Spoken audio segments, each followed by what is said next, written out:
Ciao a tutti, benvenuti al mio canale Greedy Web. Se non l'avete ancora fatto iscrivetevi al canale e attivate la campanella che sta sotto il video. Grazie a tutti quelli che hanno votato questa ricetta. Questi sono i famosi cookies americani, quelli al cioccolato, con le gocce di cioccolato che si vedono sempre nei film.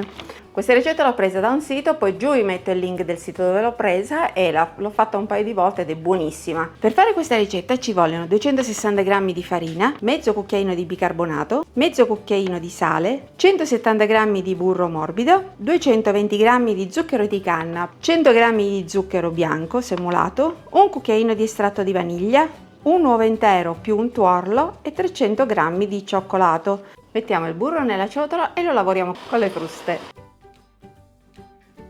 Aggiungiamo lo zucchero di canna e lo zucchero semolato. Continuiamo a montare. Aggiungere il cucchiaino di vaniglia e le uova appena battute con la forchetta prima.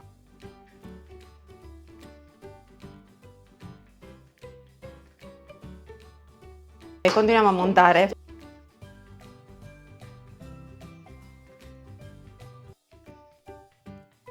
Adesso alla farina aggiungiamo mezzo cucchiaino di sale e mezzo cucchiaino di bicarbonato e montare. Spegniamo, togliamo le fruste, mettiamo le gocce di cioccolato .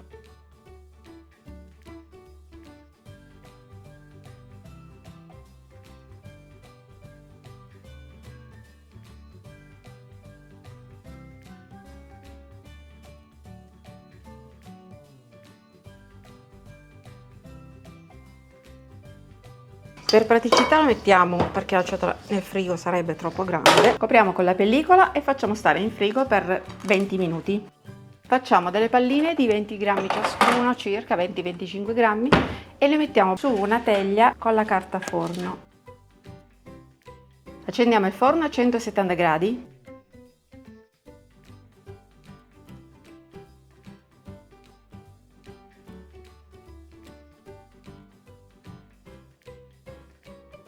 Inforniamo a 170 gradi per il tempo della cottura, devono essere appena colorati e morbidi. Non fateli cuocere di più perché sennò seccano e diventano troppo croccanti, devono essere morbidi ma cotti.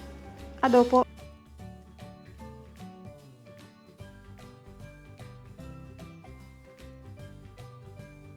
Ed eccoli pronti, si presentano così. Se li toccate sono ancora morbidi. Non dovete toglierli subito dalla teglia, ma casomai spostare questo e lasciarli raffreddare. A dopo, perché noi continuiamo.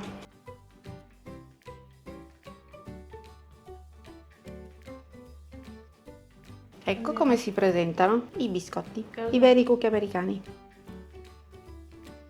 Piaciuta la ricetta? Fatemelo sapere nei commenti, mandate per le foto se le fate.